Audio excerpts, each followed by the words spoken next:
Hey everybody, welcome back to the couch. My name is Melissa and this is Couch Mom Club. Today I'm going to be telling you about my first trimester of pregnancy. All right, so first trimester is over. I'm happy because the first trimester is usually the toughest trimester because that's when you're going through. I'm happy because the first trimester. Okay, Taylor. Taylor, you have to keep it down because mommy's doing a video, okay?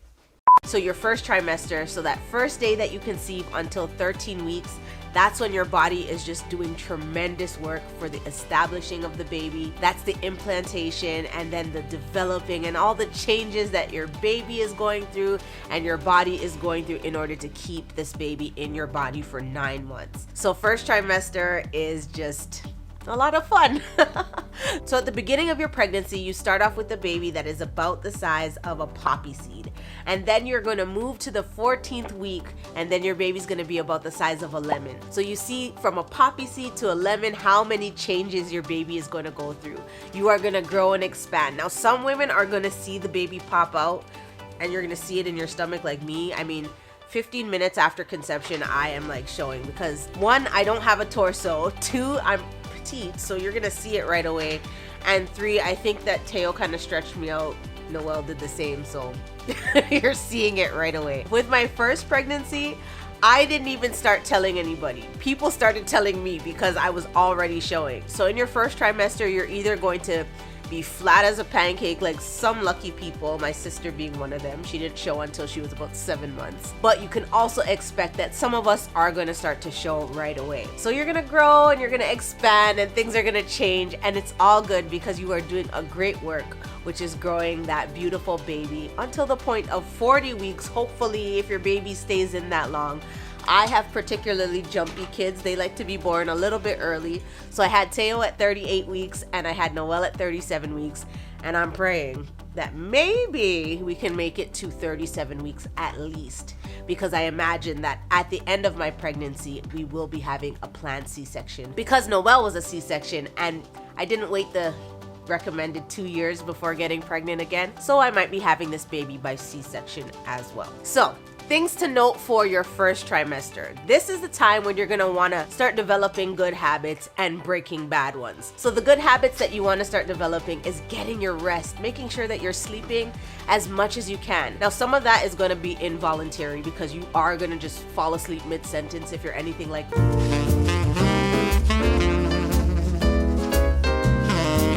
End your day at an appropriate time so that you can go to bed and get a good night's rest. Some bad habits that you want to break right now when you're in your first trimester, right away, as soon as you find out that you're pregnant, stop smoking and stop drinking. So if you are smoking and drinking, you're going to want to cut that out as soon as you learn that you are pregnant, which is usually around the 4 to 6 week mark. So in a previous video I talked to you about the early signs of pregnancy. And in your first trimester, you're going to see a lot of these signs of early pregnancy. And then when you learn that you are pregnant, those things are going to either persist, get worse, continue, heighten, or they might stop. For example, the morning sickness might continue throughout your entire pregnancy, and sometimes morning sickness is not just in the morning. So you might see that continue and it might die down at the end of your first trimester. Here you're also gonna notice your cravings and you're gonna notice your mood swings and things like that. All of that is happening because your body is really doing a lot of work. The way that your body is growing and changing, the hormone levels are increasing,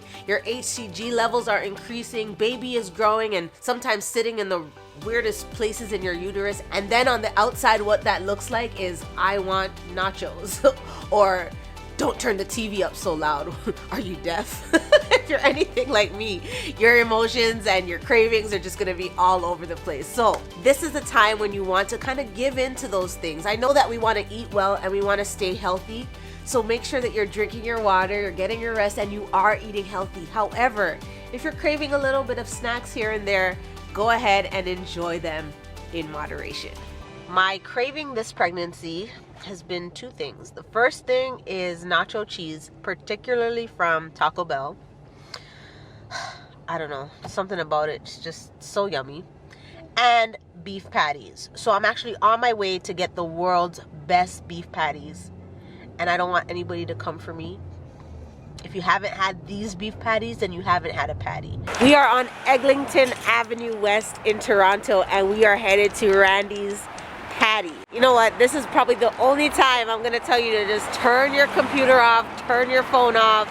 However you're watching this thing, cut the TV off and get in your car and drive over to Randy's Patty on Eglinton Avenue West and get yourself a patty. No, scratch that. Get yourself a box.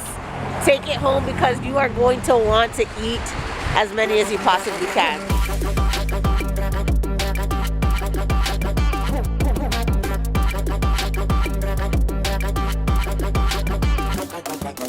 Another thing that you're going to want to be aware of is that you're going to need a few vitamins that you're going to want to bump up on. For example, you're going to need your prenatal vitamins, and if you need an extra supplement of folic acid, you're going to want to take those too. So every time you are about to introduce something new to your body, like a vitamin, you want to be talking to your doctor first. Some vitamins that you'll take during pregnancy are prescribed by your doctor, and some are over the counter. For my second pregnancy, I was recommended to use a prescribed prenatal medication. And that medication required me to take a pill in the morning and a pill in the evening before bed. I was tremendously sick when I took those pills. I hated it. I hated it. I hated it. So what I did was revert back to the pills that I was taking during my first pregnancy. And those are the Centrum pills. However, this time I found that the Centrum brand did something a little bit extra. They gave me a duo kit. So I was able to have the prenatal vitamin that I was used to taking from before, as well as another vitamin, which was the additional folic acid. So I'm taking both of those, and both of those are over-the-counter drugs, so I did not need a prescription for them. And they are good for giving my body the extra vitamins and that extra boost that I need during my pregnancy. You're gonna take these pills all the way through your pregnancy and even after your pregnancy. These things are going to help you in ways that you don't even know. Remember postpartum hair loss? Right, so we can combat the effects of postpartum hair loss by continuing to take our prenatal vitamins. So here in Canada, we have a really good healthcare system where our doctors are usually following our pregnancies very, very well, and they are making sure that we are on track, doing everything that we need to be doing if you choose to visit your doctor. Now, I recommend that if you are pregnant and if you know that your doctor will walk you through the process in a very diligent way, I suggest that you take your appointments and you go to them. Now, given the times that we're in, a lot of our appointments are by consultation on the phone, but you do have the option of going in to see your physician. So right away, what you want to do is, as soon as you take your home pregnancy test or you believe that you're pregnant, go in and see your doctor. So I have already undergone all the ultrasounds and tests that I do in the first trimester, which includes the ultrasound to do the measuring, as well as the test to prove whether or not my baby will have Down syndrome. Now, these tests are not exactly 100% accurate, but they give you a pretty good idea if your child will be born with any birth defects, for example, Down syndrome. So I got my test results back, and thankfully our test results are negative, so I don't have to be too worried about whether or not the baby will have Down syndrome. And I've done ultrasounds for dating. Now, this was very, very important for me because if you remember my birth story and the conception story, you know that's kind of a jumbled mess for me. I was still breastfeeding, I did not have a normal period, so I don't know exactly when I conceived. So I was relying on the dating test to tell me when my baby would be born, when it was conceived, how far along I was, and it was just a bit of a mess because I just didn't know. Normally, you can tell the due date of your baby based on the last period, and they usually take the first day of your last menstrual cycle. Because I didn't know when that was, I had no idea when I conceived this baby, and listen, I was like arguing with my husband. I'm like, when did this happen? We've been so tired and so busy. I mean, it only takes one. It only takes that one time. So if you are out there and you are not expecting to conceive, listen, breastfeeding is not birth control. You don't need a regular period in order to conceive. Those are things that we just assume are the case. But let me tell you, I'm a living witness. You can conceive while you're breastfeeding, and you can conceive without having a regular period. So take that for what you want it. But we needed that dating ultrasound in order to tell us when the baby would be due. And now this is the question that I'm getting all the time. When is the baby due? And the truth is, Now I can finally tell you when the baby is going to be due. So, according to all of the calculations and the measuring and everything that goes into figuring out what's happening with my body and with my baby, I am due on October 4th. However, the caveat to that, because I had Noelle by C-section, it is likely that I'm going to have another C-section, and because Noelle was born at 37 weeks, I would only imagine that my doctors are going to try to take the baby out around that time. So that brings us into the middle of September. So stay posted, guys. This is a good time to follow along. If you want to be involved in what's going on, go ahead and click that subscribe button and ring that bell. I am going to try to be as transparent as possible and just give you updates as they come, as much as I can. Remember that I went back to work, so my schedule is a little bit wonky and I am forgetting things because that pregnancy mommy brain is a real thing. So I'm gonna do my best to keep you all updated. So look out for those updated videos, and the only way that you're gonna know when I post a new video is if you ring that bell. So go ahead and do that. So the next thing I wanted to update you all on is the measurement of my stomach. Now, a lot of women are gonna be doing the week to week photos, which I wanted to do.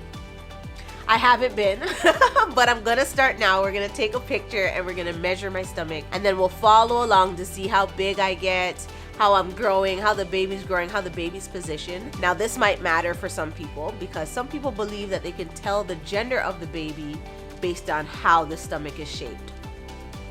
My mom has already predicted, based on how pointed my stomach is and how low it's sitting, that we'll be having a boy. Who knows? We'll see. And of course, this is another question that we've been getting. Are you gonna find out the gender? And if you remember what happened with my first and my second, then you'll know that we'll wait till the due date. We'll wait till the baby is born before we find out the gender, because we believe that that is one of life's very rare surprises, and we rather just have the baby tell us what it is by seeing the little area instead of having a test tell us, okay? So if anybody's asking that question, are you gonna find out the gender?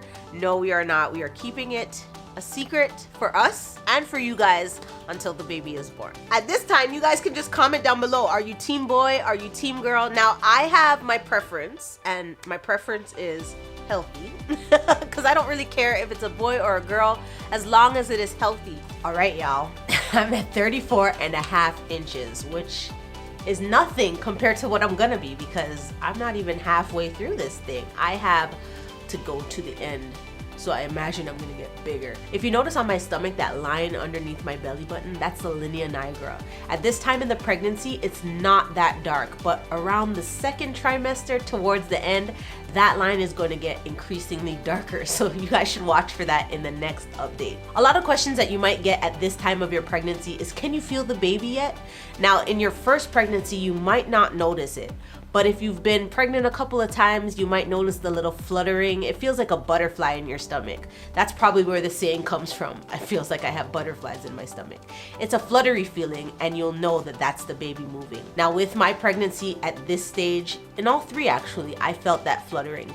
The first time with Teo, I didn't know what it was, but I remember feeling it.